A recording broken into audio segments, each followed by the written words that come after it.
एक डाकू था जिसका नाम था फुज़ैल इब्न अयाज़। उसका काम था डाका डालना, लोगों के मकान में जाके चोरी करना, लोगों का माल हड़प लेना, लोगों का पैसा चोरी कर लेना। एक दिन रात का वक्त था, एक मकान की छत पे जाके कूदता है। रात का सन्नाटा है। फुज़ैल इब्न अयाज़ डाका डालने के लिए, चोरी करने के लिए गया है। एक मकान की छत में कूदता है।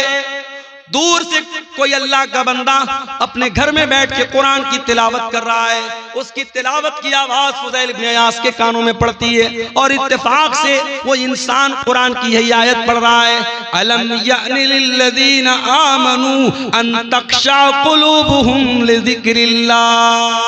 ऐ ईमान वालो, क्या अभी वो समय नहीं आया कि अल्लाह का कलाम सुन करके तुम्हारे दिल पिघल जाएं, तुम्हारे दिल कांप जाएं, तुम्हारे दिल नरम पड़ जाएं। जब ये आयत हजरत फुज़ैल इब्न अयाज़ के कान में पड़ी, कहा अल्लाह, मैं तेरा इतना गुनहगार बंदा, कोई रात में बैठ के कुरान की तिलावत कर रहा है, कोई कुरान पढ़ रहा है और मैं बैठ के लोगों का माल चोरी कर रहा हूं, मैं डाका डाल रहा हूं।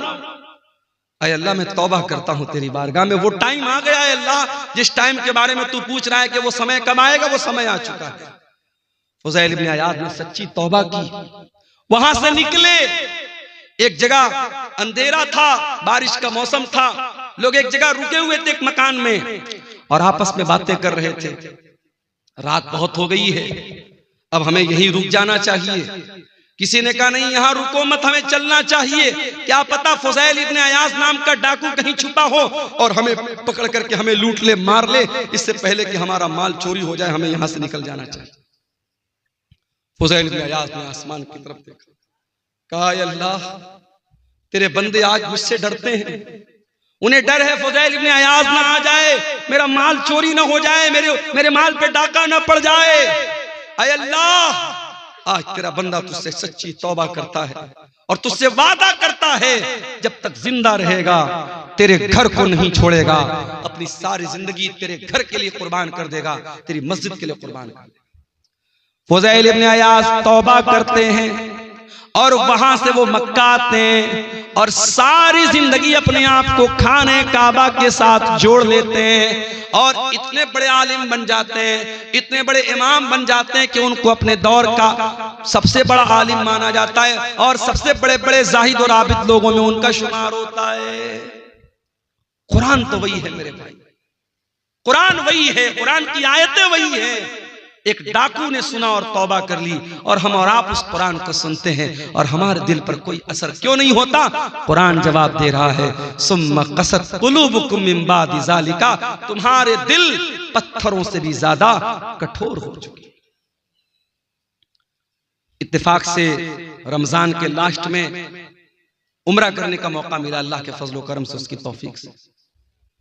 अब उम्रा करने भी जो लोग जाते हैं, अल्लाह माफ करे, अल्लाह रहम करे, उम्रा की बरकत भी धीरे धीरे खत्म हो रही है। वहां भी साहब तवाफ हो रहा है, साथ में सेल्फी ली जा रही है। अब बॉलीवुड की बड़ी बड़ी हीरोइनें साहब सारी जिंदगी वो नंगापन करती रही, नाचती रही, गाती रही। अब वो अपने गुनाहों को धोने के लिए क्या कर रही, उम्रा करने जा रही है। उम्रा करने गई, अब वहां क्या है साहब, फोटो शूट हो रहा है। मदीना के अंदर पहुंची तो जो बड़ी बड़ी छतरी लगी है मस्जिद नबवी के अंदर, उसके नीचे, मैं एक बॉलीवुड की हीरोइन नाम नहीं लूंगा वरना चैनल वाले भी फटफट से थंबनेल डाल देंगे, वो बेचारी जाके वहां फोटो शूट कर रही है और आकर के फिर अपना फिल्में बनाने लगी। फिर वो सारे काम जो फिल्मी दुनिया के हो रहे थे वो होने लगे। अब धीरे धीरे उम्रा और हज की रूहानियत भी मेरे भाइयों खत्म हो रही है। पहले वो दौर था, लोग जब उम्रा करने जाते थे, हज करने जाते थे, जब वापस लौटते थे तो दिल की दुनिया बदल जाती थी, दिल की दुनिया बदल जाती थी, एक चेंजिंग आ जाती थी, एक परिवर्तन आ जाता था। आज कोई परिवर्तन नहीं आ रहा है। आज पैसा वाला है, चलो भाई चलो, जैसे लोग पिकनिक मनाने जाते हैं, कोई मुंबई जाता है, कोई कोलकाता जाता है, कोई दिल्ली जाता है, चलो हम उम्रा करके चले आए। अब उम्रा को भी लोगों ने पिकनिक बना दिया है। सच्चे दिल से कोई उम्रा करे, अगर कोई अपने हलाल कमाई से और सच्चे दिल से कोई हज और उम्रा करे, अल्लाह के नबी ने फरमाया कि लगातार हज और उम्रा करने से इंसान के गुनाह मिट जाते हैं और इंसान की गुर्बत और फक्र फाका खत्म होता है, इंसान के माल में बरकत होती है। मगर अफसोस हमारे दिल इतने कठोर हो चुके हैं कि आज हम और आप उम्रा करने और हज करने जा रहे हैं तो वहां भी हम दुनियादारी कर रहे हैं। मेरे प्यारे साथियों, ये दिल के कठोर होने की अलामत।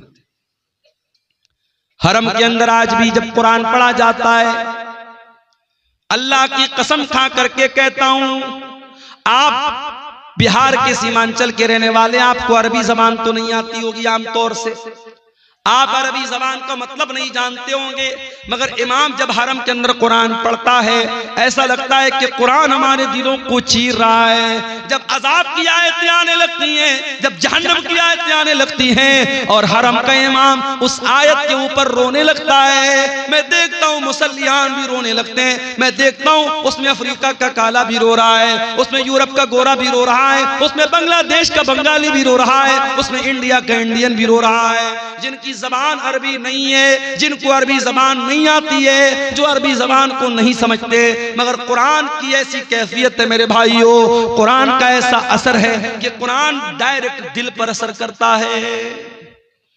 इसलिए मैं अक्सर अपने नौजवानों से कहता हूं कि ये क्या म्यूजिक के चक्कर में पड़े हो, कार चला रहे हो म्यूजिक बजा रहे हो।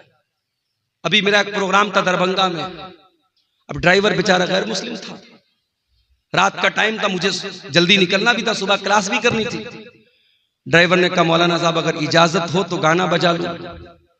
मैंने कहा भाई तो बड़ा गड़बड़ मामला है यार, अब तो मुझसे गाना बजाने की इजाजत मांग रहे हो। मैंने कहा देखिए रात का समय है, आपको भी नींद लग रही, तकरीर करके आप थके हारे हैं, और मैं अगर कुछ बजाऊंगा नहीं तो मुझे भी नींद आने लगेगी, फिर एक्सीडेंट हो सकता है। मैंने कहा अच्छा चलो ठीक है, तुम गाना बजाना चाहते हो बजा लो, हल्की आवाज में बजाओ, मैं पीछे लेट जाता हूं, सो जाता हूं। तो ये गैर मुस्लिम कर रहा है, चलो भाई उसका कोई इस्लाम से ताल्लुक नहीं है, मगर मुसलमान ड्राइवरों को मैं देखता हूं, मुसलमान लड़कों को देखता हूं, उनके कार का जो साउंड सिस्टम होता है उसमें अगर कभी कभी ऐसा भी होता है ना, मेरे सामने तो गाना नहीं बजाते, कभी कभी गलती से बजने लगते जल्दी से बंद कर देते हैं।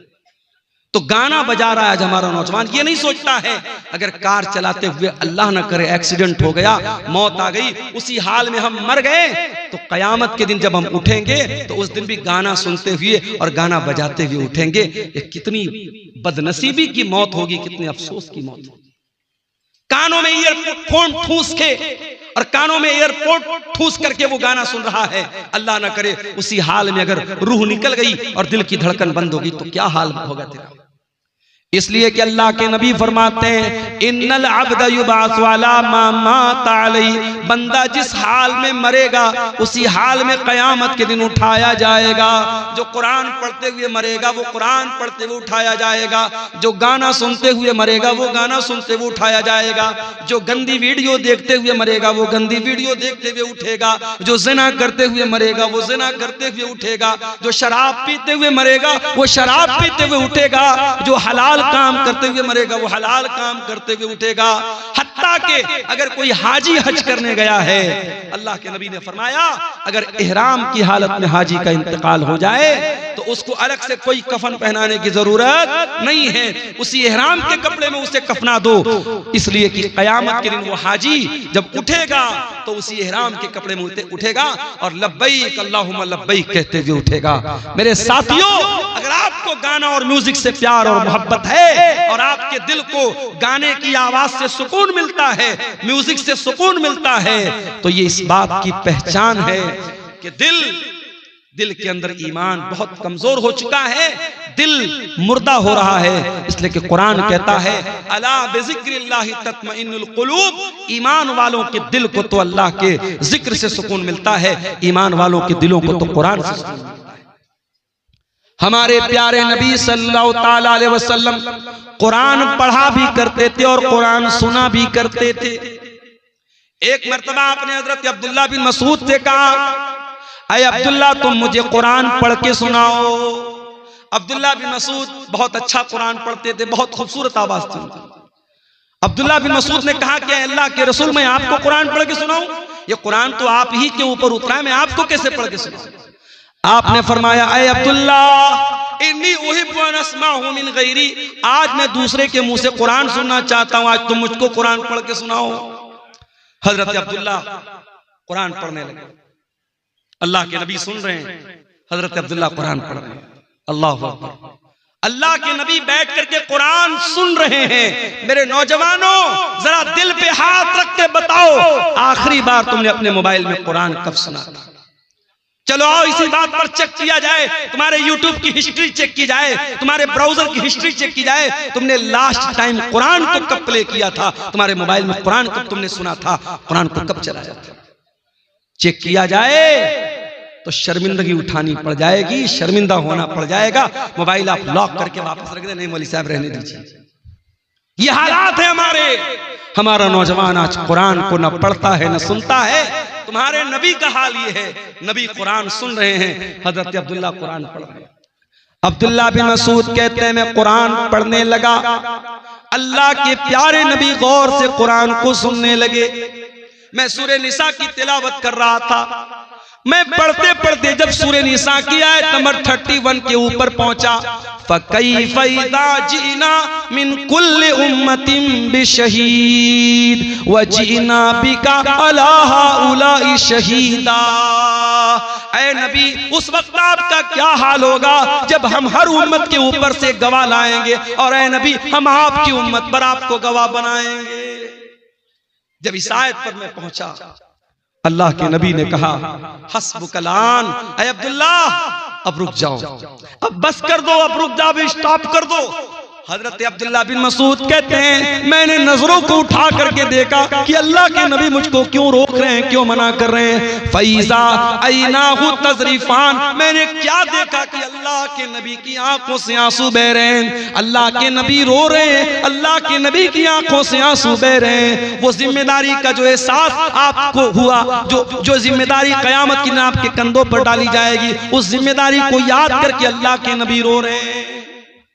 नबी तो रोए अपनी जिम्मेदारी को याद करके, और हम और आप बस इसी पर फख्र करें कि साहब हम तो अहले हदीस हैं, जन्नत हमारे बाप की है, जन्नत का सर्टिफिकेट हम लेके बैठे हैं। हम और आप कभी हमें कुरान पढ़ करके और सुन करके हमें रोने की नौबत हमें नहीं आती। मेरे भाइयों ये आंखें खुश्क है मौला, इन्हें रोना नहीं आता। ये आंखें खुश्क है मौला, इन्हें रोना नहीं आता। कभी गौर करो मेरे भाइयों, आखिरी बार आपकी आंखों से आंसू अल्लाह के खौफ से कब निकले थे? किसी के मरने पे निकले होंगे, कोई तकलीफ हुई होगी निकले होंगे, कोई दर्द हुआ होगा निकले होंगे, मगर इन आंसुओं से अल्लाह के खौफ से आंसू कब निकला था? जरा सोचना मेरे भाइयों, जरा हम सब अपने गिरबान में झांकें और सोचें अल्लाह के खौफ से आंसू कब निकला था।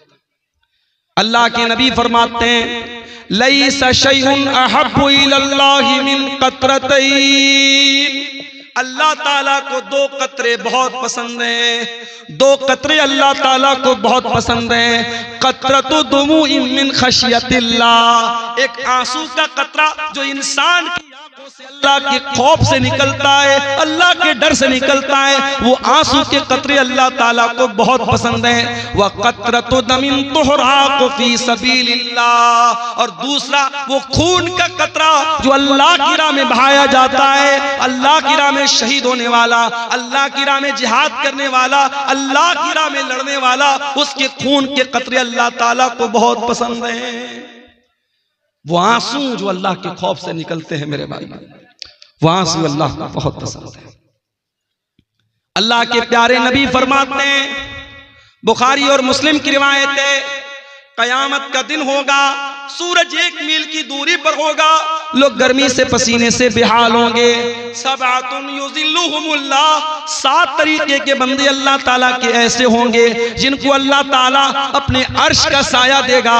उन 7 खुशनसीब बंदों में एक बंदा वो भी होगा, वरजुलुन ज़करल्लाह खालियन फफाज़तैना, अल्लाह का वो बंदा जिसने तन्हाई में, अकेले में बंद कमरे में बैठ करके अल्लाह को याद किया, अपने गुनाहों को याद किया, अपने पापों को याद किया, अपनी नाफरमानियों को याद किया और उसकी आंखों से आंसू बह पड़े, वो रोने लगा।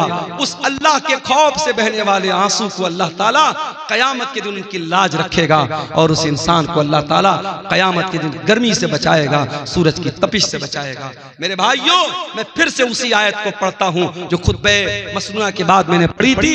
कुरान सवाल कर रहा है हमसे और आपसे, अलम यअनि लिल्लज़ीना आमनू अन तख्शा कुलूबुहुम लिज़िक्रिल्लाह। ऐ ईमान वालों, क्या अभी वो समय नहीं आया कि अल्लाह का कलाम सुन करके तुम्हारे दिल पिघल जाए?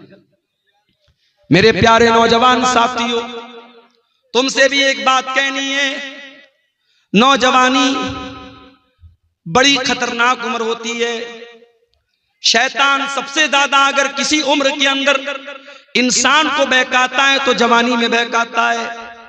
जितना गुनाह इंसान जवानी में कर लेगा बुढ़ापे में नहीं कर पाएगा। शराब इंसान आमतौर से जवानी में पीता है। जिनाकारी के अड्डे आमतौर से जवानी में आबाद होते हैं। टाइम का गलत इस्तेमाल आमतौर से जवानी में इंसान करता है। जब इंसान 50 साल का हो जाता है, 60 साल का हो जाता है, तो ऑटोमेटिक उसको ये एहसास हो जाता है अब तो मरने वाला हूं, अब तो कब्र में जाने वाला हूं। तब तो इंसान ऑटोमेटिक सुधर जाता है। असल जो सुधरने की उम्र है वो तो जवानी की उम्र है। जो तौबा करने की उम्र है, जो अल्लाह से माफी मांगने की उम्र है, माफ करना, वो 20 से 40 साल के बीच की उम्र है। फारसी का एक शायर कहता है, दर जवानी तौबा करदन शेवे पैगंबरी, वक्त पीरी गुर्गे जालिम नीशवत परहेजगार। जवानी में तौबा करना नबियों का तरीका है। बुढ़ापे में तो भेड़िया भी शरीफ बन जाता है। जब पेट में आंत नहीं, मुंह में दांत नहीं, तब शरीफ बन गए तो कौन सा कमाल किया। मेरे प्यारे नौजवान साथियों, आज अपनी जवानी का गलत इस्तेमाल करने के पहले सोच लेना कि अल्लाह ताला क्या इसका हिसाब देना पड़ेगा। गुनाह की लज्जत तो आज मिल जाएगी, गुनाह का मजा तो मिल जाएगा, मगर इस गुनाह के बाद इसका जो असर तुम्हारी जिंदगी पर पड़ेगा, जो पछतावा तुम्हें होगा, उस पछतावे के बाद तुम्हारे सामने कोई रास्ता नहीं होगा। इसलिए कि मेरे नौजवान भाइयों, इस बात की कोई गारंटी नहीं है कि आज आप नौजवान हैं, कल आप बुढ़ापे तक जिंदा रहेंगे। क्या गारंटी? अपनी आंखों से मैंने देखा है, बिल्कुल जवान आदमी, हमारे यूपी के अंदर बनारस से 100 किलोमीटर दूर है इलाहाबाद में बिल्कुल नौजवान यंग लड़का मुझे मिलता है।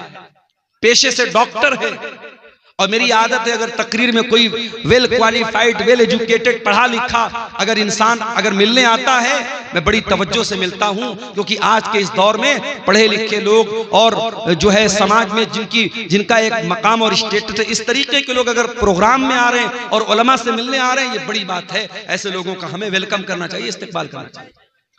नौजवान लड़का है, 20-22 साल का, मिलने आता है। मौलाना आपकी तकरीर बहुत शौक से सुनता हूं, बड़ी मोहब्बत करता हूं। नंबर का आदान प्रदान होता है, बीच बीच में कभी कभी व्हाट्सएप भी करता है, फेसबुक भी चलाता था वो लड़का। फिर एक दिन उसके फेसबुक पर एक पोस्ट आई, मैं बहुत बीमार हूं, मेरे लिए दुआ कीजिएगा, मैं बहुत बीमार हूं। उसके बाद उस पोस्ट के डालने के बाद तकरीबन 1-2 हफ्ते के बाद खबर आती है कि डॉक्टर फलां साहब जो इलाहाबाद के रहने वाले हैं, ब्लड कैंसर हो गया, इंतकाल हो गया। 1 साल पहले जब वो लड़का मिला था मुझे, उसकी बॉडी को देख करके मैं सोच भी नहीं सकता था कि 1 साल बाद इसके मरने की खबर आई। हम नहीं जानते मेरे भाइयों, हमारी मौत का क्या बहाना बनेगा। हमारे उत्तर प्रदेश ही के एक नौजवान आलिम दीन थे, मौलाना अब्दुल रहमान सलफी, मुंबई के अंदर एक मस्जिद में इमामत कराते थे। कई प्रोग्रामों में हम लोगों ने साथ में प्रोग्राम किया, बंगाल में और इसी तरीके से मुंबई में। और 1 साल रमजान में तफसीर का बयान करने के लिए करनूल शहर में, आंध्र प्रदेश में, मैंने बात करके उनको वहां पे अपॉइंट किया था। वहां पर भी वो गए थे, बड़ी मोहब्बत करते थे मुझसे, मैं भी मोहब्बत करता था उनसे। एक प्रोग्राम में मुंबई से पूना जाते हैं और पूना का प्रोग्राम करके, चूंकि मस्जिद की इमामत कहते दुनिया की सबसे टफ ड्यूटी होती है मस्जिद की इमामत। दुनिया की और ड्यूटी में 8 घंटा ड्यूटी करना है, 10 घंटा ड्यूटी करना है, 12 घंटा ड्यूटी करना है, मगर मस्जिद के इमाम को 24 घंटे ड्यूटी करना है। फजर की नमाज में सारा मोहल्ला ना आए कोई मसला नहीं है, मौलवी साहब क्यों नहीं आए, मौलवी साहब क्यों नहीं आए? मौलवी साहब शादीशुदा हैं, बीवी के साथ रहते हैं, हो सकता है नापाक हुए हो, तबीयत ठीक ना रही हो, रात में नहाने का मौका ना मिला हो, पानी गर्म करने का मौका ना मिला हो, कोई भी वजह रही हो, नहीं साहब इमाम साहब की तनख्वाह काटी जाएगी, फजर की नमाज में क्यों नहीं आए? ये आज क्या हो रहा है? मैं समझ रहा हूं बारिश का मौसम है, धीरे धीरे यहाँ बारिश की बूंदें हमारे यूट्यूबर हजरात के मोबाइलों पर भी छू रही है। बहुत लंबा टाइम नहीं लूंगा आपसे, कुछ देर और सब्र कर लीजिए, कुरान और हदीस की बातें हैं, इंशाअल्लाह फायदा होगा। मेरे भाइयों, आज सबसे टफ ड्यूटी अगर किसी की है तो इमाम की ड्यूटी है। मौलाना अब्दुल रहमान सलफी बिल्कुल यंग एज के 2 छोटे छोटे बच्चों के बाप हैं। मैं उनके गांव में भी गया हूं, उत्तर प्रदेश में सिद्धार्थनगर में उनका गांव है। पूना में प्रोग्राम हुआ, रात ही में उनको मुंबई वापस आना है क्योंकि फजर की नमाज भी उनको पढ़ाना है। वहां मुंबई और पूना के बीच में टैक्सी चलती है और बड़ी स्पीड में वो टैक्सी वाले चलाते हैं क्योंकि उनको रात में जल्दी जल्दी मुंबई से पूना, पूना से मुंबई करना रहता है, ज्यादा पैसा कमाना रहता है। ड्राइवर ने बेहिसाब गाड़ी चलाई, बड़ी स्पीड में गाड़ी चल रही थी, 100-150 की स्पीड में गाड़ी चल रही थी। एक जगह रास्ते में जो डिवाइडर होता है, उस डिवाइडर में ले जाके ड्राइवर ने पूरी स्पीड में गाड़ी ठोक दी। गाड़ी के अंदर 10 लोगों में से 7 लोग ऑन द स्पॉट इंतकाल कर गए। मौलाना अब्दुल रहमान सलफी, अल्लाह रहमत मगफरत फरमाए, ऑन द स्पॉट उनका इंतकाल हो गया, पूरा सर पिचक गया और बड़ी मजलूमाना तरीके से उनकी मौत हो गई। क्या वो पूना जाने के पहले उन्होंने सोचा था कि मेरे साथ ऐसा हो जाएगा? हम नहीं जानते मेरे भाई, कौन सा एक्सीडेंट, कौन सी बीमारी, कौन सा बहाना हमारी जिंदगी की सांसों की डोर को खत्म कर देगा, हमारा दिल धड़कना बंद हो जाएगा। मेरे भाइयों, जिंदगी का नाजायज इस्तेमाल मत करो, जवानी की इन घड़ियों का मिसयूज मत करो। इस जवानी में गलत काम करके अगर अल्लाह के चले गए बगैर तौबा किए तो पछताना पड़ेगा मेरे भाई। अनतकूल नफ्सुन या हसरता अला मा फर्रतु फी जंबिल्लाह। ऐ मेरे बंदो, अल्लाह से तौबा कर लो, माफी मांग लो, सुधर जाओ, इसके पहले के कयामत के दिन तुमको कहना पड़े कि हाय हमारी बर्बादी, काश मैंने ये लापरवाही न की होती। व इन कुन्तु लमिनस साखिरीन, काश मैंने अल्लाह के दीन का मजाक न उड़ाया होता, काश मैं भी दीन पर चलता, मैं अल्लाह के रास्ते पर चलता। मेरे भाइयों, कभी बर्फ बेचने वाले को आपने देखा होगा, बर्फ बेचने वाला जितना जल्दी पॉसिबल हो बर्फ बेच के निकल जाना चाहता है, क्योंकि जितनी तेजी से उसकी बर्फ पिघलेगी उसका पैसा बर्बाद हो जाएगा। एक आदमी मार्केट में बर्फ बेच रहा था, सुबह से दोपहर हो गई, थोड़ी सी उसकी बर्फ बिकी थी और बड़ी तेजी से दिन गुजर रहा है और बर्फ उसकी पिघलती चली जा रही है। एक आदमी ने देखा कि वो बर्फ बेचने वाला, जब दोपहर हो गई और बर्फ नहीं बिक रही है तो वो चिल्लाने लगा और कहने लगा कि ऐ लोगो, इसके पहले कि मेरा कैपिटल खत्म हो जाए, मेरी पूंजी खत्म हो जाए, मेरा सरमाया खत्म हो जाए, मेरी बर्फ को खरीद लो, मेरा बर्फ खरीद लो, इससे पहले कि मैं लुट जाऊं, मैं बर्बाद हो जाऊं। वो आदमी कहता है, उस बर्फ बेचने वाले को जब मैंने देखा तब मुझे कुरान की इस आयत का मतलब समझ में आया, वल अस्र इन्नल इंसान लफी खुस्र, कसम है जमाने की, बेशक इंसान बहुत बड़े घाटे में है। जो इंसान अपने टाइम की कदर न करे, अपने समय की कदर न करे, अपनी जवानी की कदर न करे, अपने टाइम का सही इस्तेमाल न करे, उससे बड़ा खसारे में और उससे बड़ा नुकसान उठाने वाला मेरे भाइयों कोई नहीं है। आज हमारे नौजवान साथियों को इस पर भी गौर करने की जरूरत है कि आप अपनी जवानी को कहां गुजारें।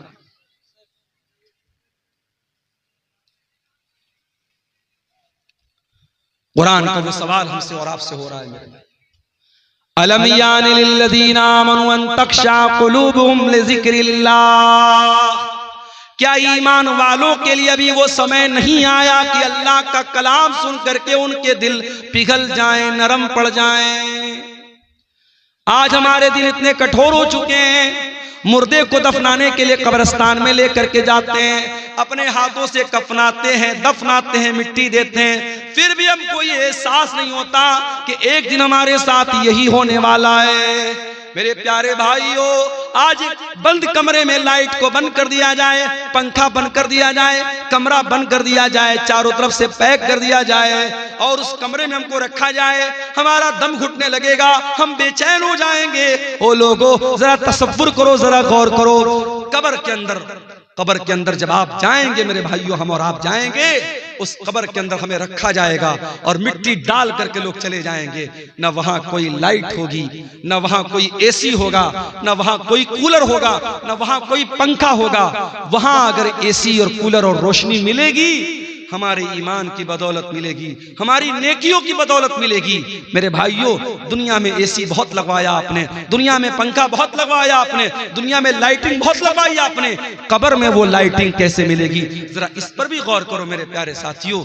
आज दिल की कठोरता का ये हाल है, दिल की सख्ती का ये हाल है कि कब्रिस्तान में मुर्दे को दफनाने के टाइम भी हमारी आंखों से ना आंसू बहता है, न हमारे दिल पर कोई असर पड़ता है।